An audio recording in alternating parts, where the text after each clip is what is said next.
Hi everyone. We're going to do something a little bit different this time, and I'll explain why in just a moment.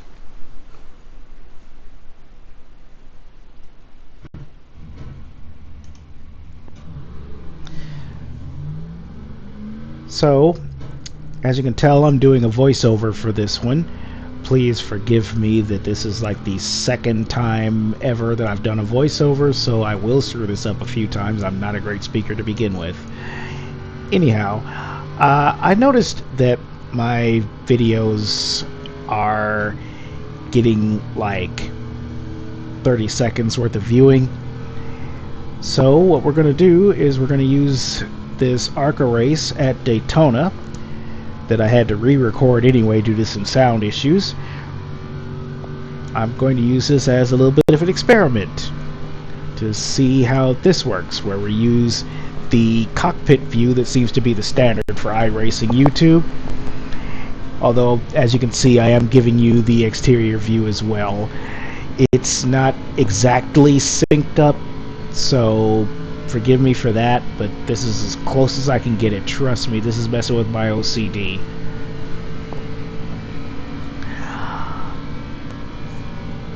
So, we're in practice right now for the whopping, like, lap and a half that I got. When you break off into your different race rooms, you get 3 minutes of practice. Well, it takes 2 minutes for it to load, so you really don't get much practice. When you can sign up for the race 30 minutes ahead of time, so you get plenty of practice prior to the actual time of the race, which is when you get broken off into your rooms.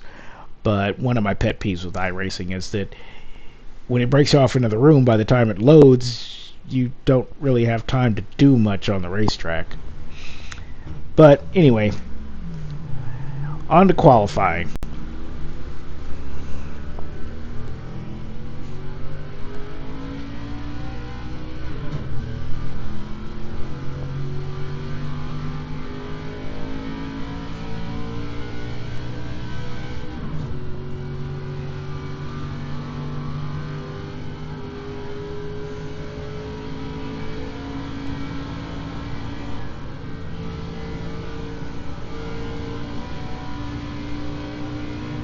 Okay, the idea in qualifying at Daytona is you want to keep up as much momentum as possible.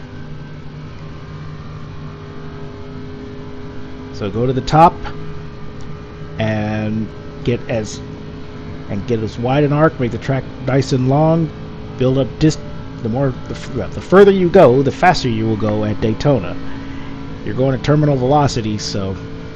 And by the way, I'm watching the replay. I'll talk about live commentary, live quote unquote, in a moment. So, lap 1 of qualifying.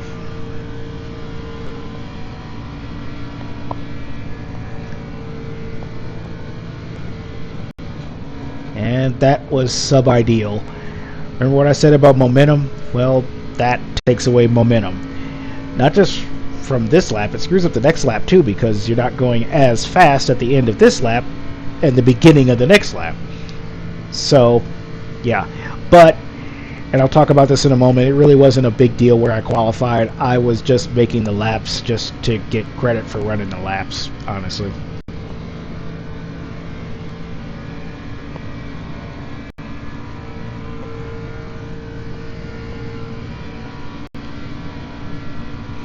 Lap 2.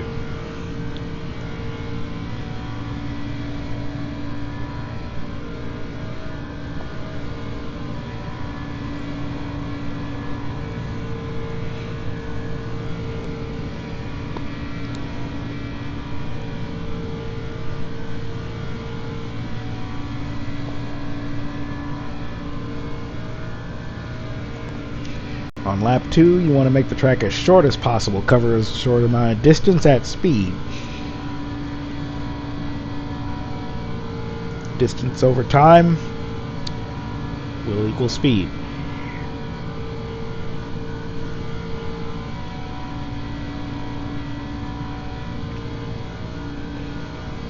And checkers.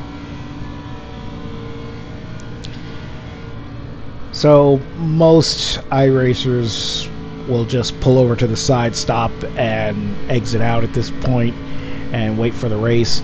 I actually take the cool down lap because it's my understanding that iRacing counts this, and it doesn't obviously doesn't count for anything in qualifying, but it counts towards your safety rating, which is in part calculated by number of corners without incident. Well, the number of corners and the number of incidents. In this case, it's 4 more corners, right? And my understanding is they do count this lap. I did do a hot pit road entry. I didn't expect to make a pit stop during the race. I just did a hot pit road entry just in case, really.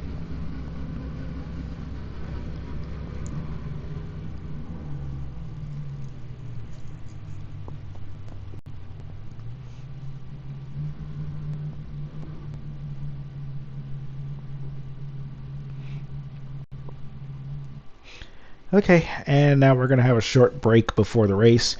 So let me take this time to ask a small favor of you. If this is better than what I've been doing, which was just recording the replay, no voiceovers, none of this stuff, not the cockpit view, basically just doing a TV broadcast without commentators. If that was better, leave me a comment, let me know. If this is better, leave me a comment, let me know. I don't know whether or not I'm doing good unless you guys tell me. Okay? Just so you know, my plan, and this goes back to why banging the wall and qualifying wasn't a big deal, I decided to start from pit road. There are no cautions in the ARCA races, if you didn't know, and things get wild. I did not want to be in a Daytona pack, so I wanted to start from pit road and be well behind the pack.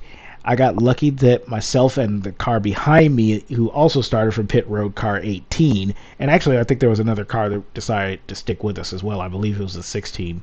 We'll talk about the 7 in a bit after the race starts. But me and the 18 really had a deal, and I think the 16 just decided to join in. We started from pit road, and we decided to just stick together. I would lead the train, he'd stay behind me, not push me by my request. I didn't want to be pushed, so that way we stick together, have a little bit of speed, but not be up in the pack, and hopefully miss all the incidents, because we figure ARCA on iRacing there will be incidents, especially Daytona, where people tend to sometimes think that they're better than they are. The draft tends to give people a lot of confidence.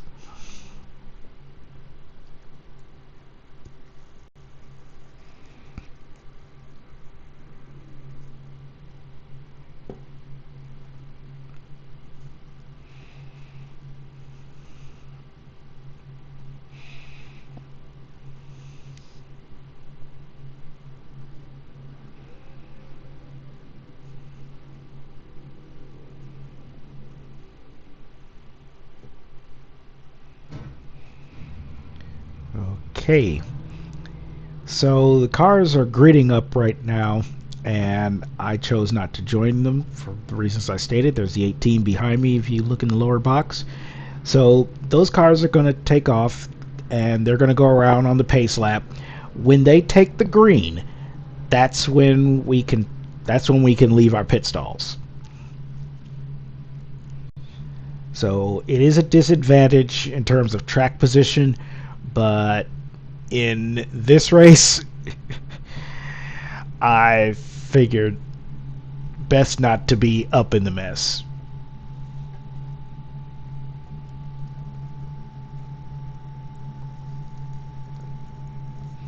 It's one thing in racing to be fast, which there's a lot of fast people on iRacing. It's another thing to be smart. I don't feel like there's as many smart people on iRacing. Sometimes I'm one of them, sometimes I'm not. Not trying to toot my own horn here. Sometimes I screw up real bad. In these kinds of cases, I think that I do pretty well. Now, it's best if you can be smart and fast, but I think that those are kind of the cream of the crop rarity on iRacing, to be smart and fast. Seems like there's a lot of fast folks who aren't smart and a lot of smart people who aren't necessarily all that fast. I tend to be in the smart but not very fast category usually. Sometimes I'm smart and sometimes I'm not very smart and not very fast, which really doesn't work out very well. Here comes the field. They're taking the green flag. Now we can leave. So I'm taking off. 18's behind me. 7 just decided to drive around us and just take off all by himself, which is perfectly legal. We were a little slow coming off pit road, but that probably was not the best decision, and you'll see why shortly.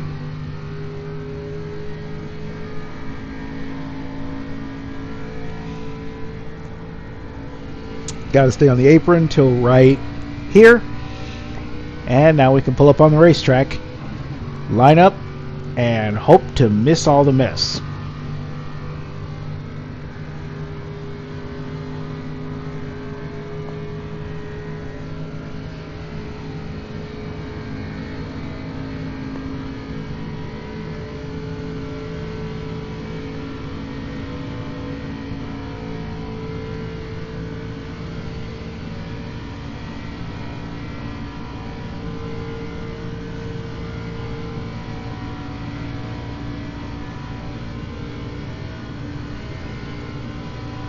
So I'm leading the train, and I'm trying to hold the thing as close to the yellow line as I can. Not on the line, but maybe like a foot off of it.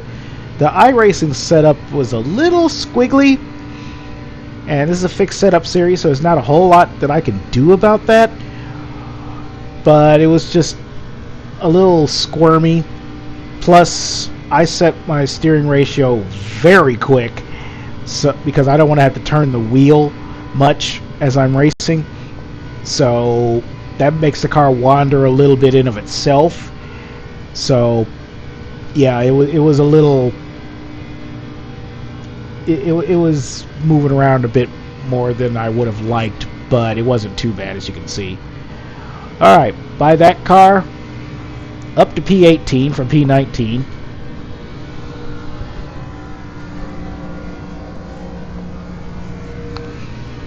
And because the 7 decided to just go out there all by himself, he's slow.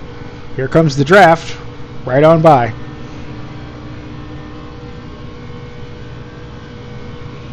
P17.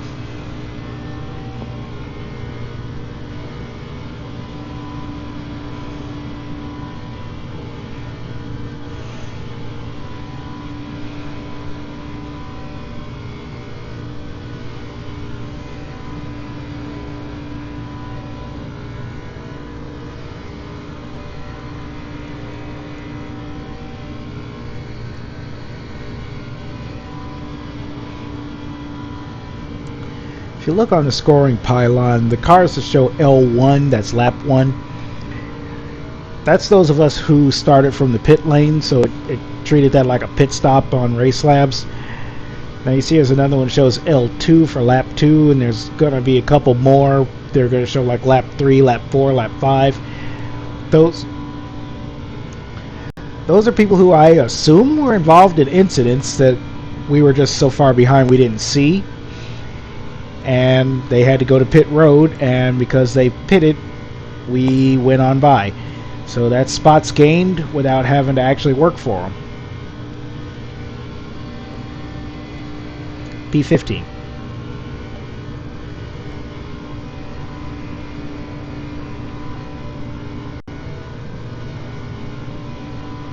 P14. Go past the 12 who's running by himself. P14 now.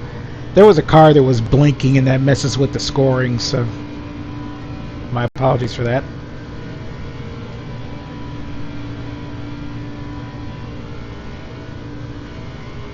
Buy another one.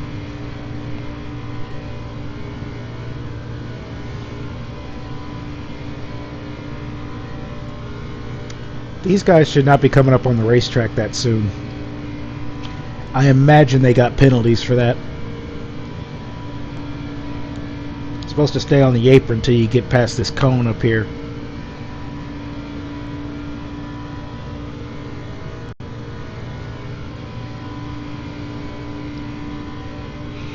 P9.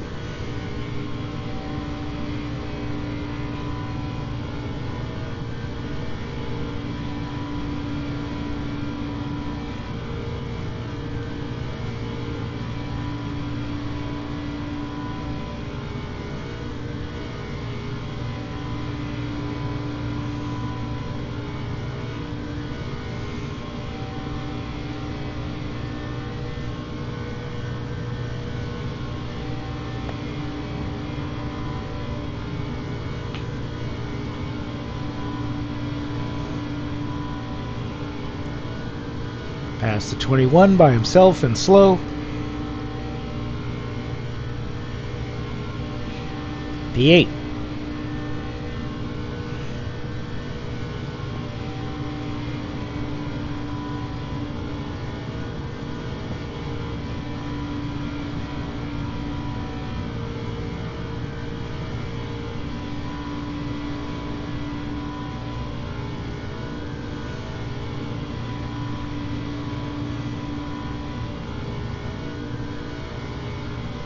Another one on the apron. And big wreck behind. That left me and the 18 by ourselves, which does actually slow us down losing cars in the draft, but it's still better than one car by itself.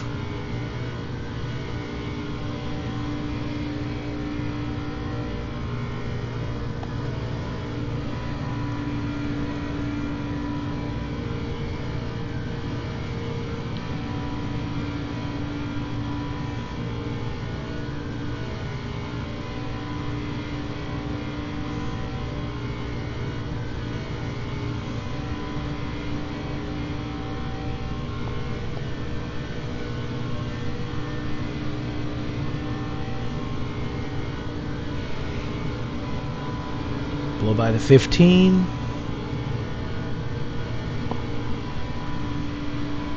P7.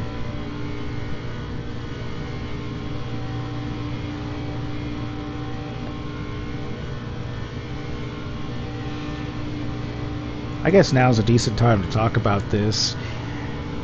I really love the paint scheme on this car. In addition to being a motorsports fan, I am a die-hard Lakers fan, and so I put together this Lakers scheme for this car. I can use it in the Gen 4 car, and I can use it on my next Gen Cup car. Well, that one's a little bit different, but the Gen 4 and the ARCA car are really the same car, just different settings. So I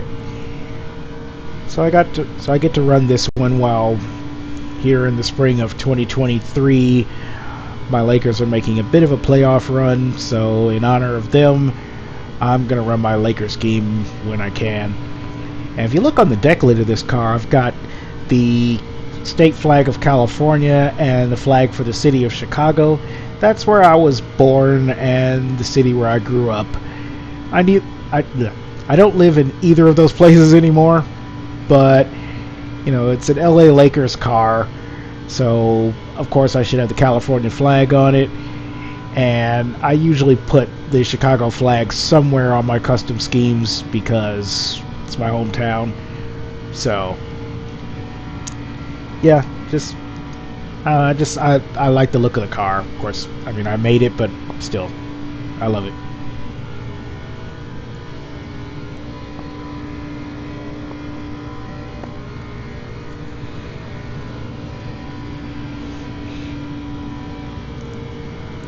And I always do orange wheels and like orange highlights in the number. That's just a stylistic thing that I do.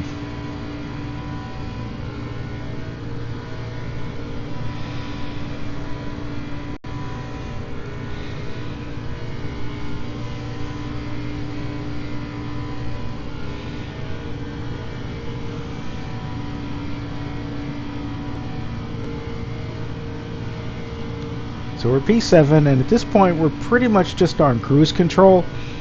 18's doing a great job behind me. I'm just trying to follow the yellow line and stay about a foot or so off of it. Just run. If you get down on the line itself, it can make the car get really violently loose.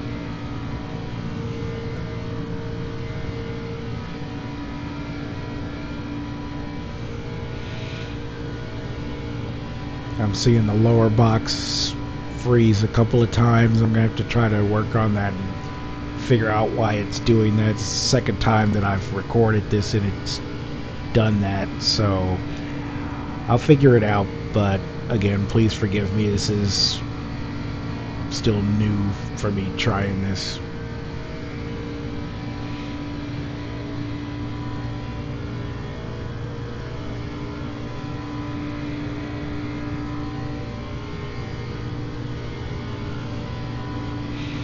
Buy another one on the apron. Figure these cars are probably damaged and just nursing it around, either going back to pit road or just trying to stay out of the way.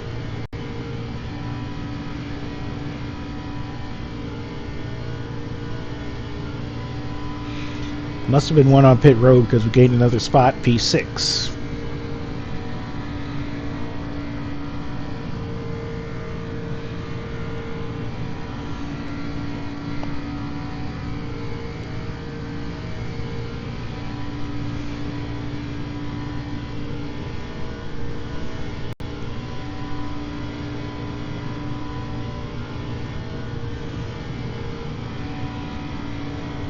By another slow car on the apron.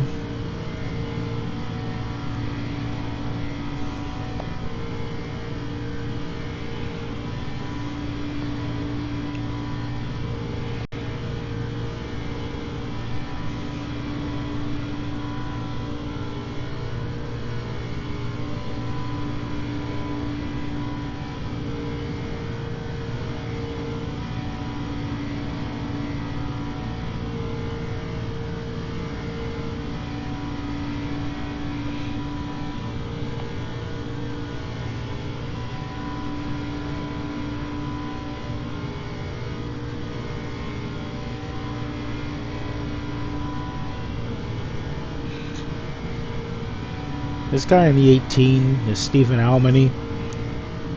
This dude is great in the draft. I asked him not to push me. He didn't. He held a safe distance, but close enough to actually make us draft effectively. He managed to stay with me. Wasn't all over the racetrack. Excellent drafter. I really couldn't ask for any more. I couldn't ask anything else out of him. Just beautiful.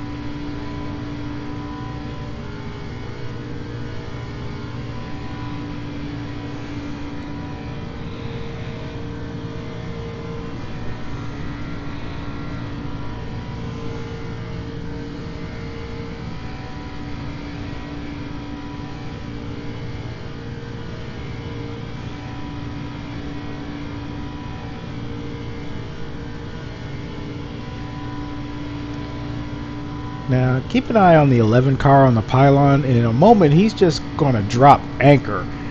I don't know what happened, but somebody, not him, it was somebody else, but somebody was raising hell about the 4 car, which was me. Something about a lap car screwing with the leaders, and I responded by asking what on earth he was talking about, because I was just back there minding my own business. Apparently he was upset with somebody else, and he didn't apologize. Somebody else apologized for him, saying that he was mad at somebody else, but he laid it at me for some reason. And I don't know if he just read the number on that car wrong, but the number that he said 4, the number that the other person who was apologizing for him said, which I'm not going to say about that, but it was not 4, and it didn't sound like 4. So I don't know where he got 4 from. Anyhow, buy another slow car. Up to P5.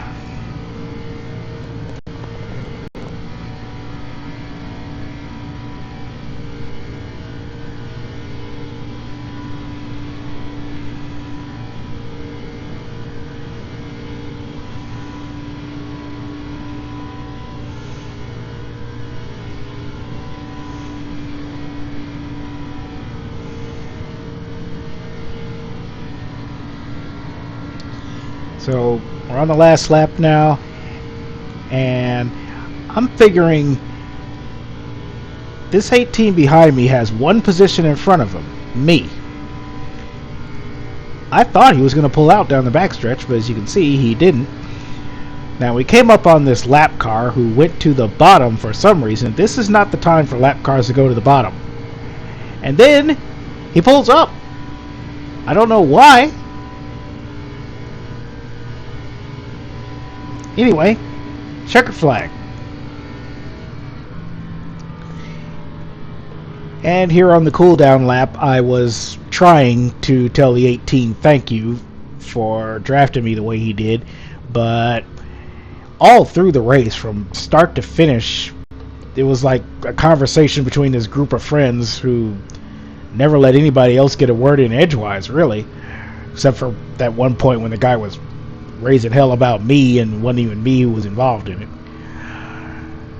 So anyhow, Stephen, if by some miracle you're watching this, thank you.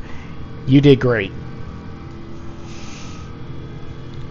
Anyhow, on the cool down lap, I'm going to once again ask you to let me know if this works for you. If you like this, do you like the way I was doing it? Do you like the other way I was doing it, where I'm just showing you the replay, or do you want me to talk about it? And do you want the cockpit view? Maybe I will do some commentary live while I'm racing at some point. I'm not as opposed to that as I used to be, but I'm not totally there yet. Anyhow, thank you for watching. Good morning, good afternoon, good night, wherever you are. See ya.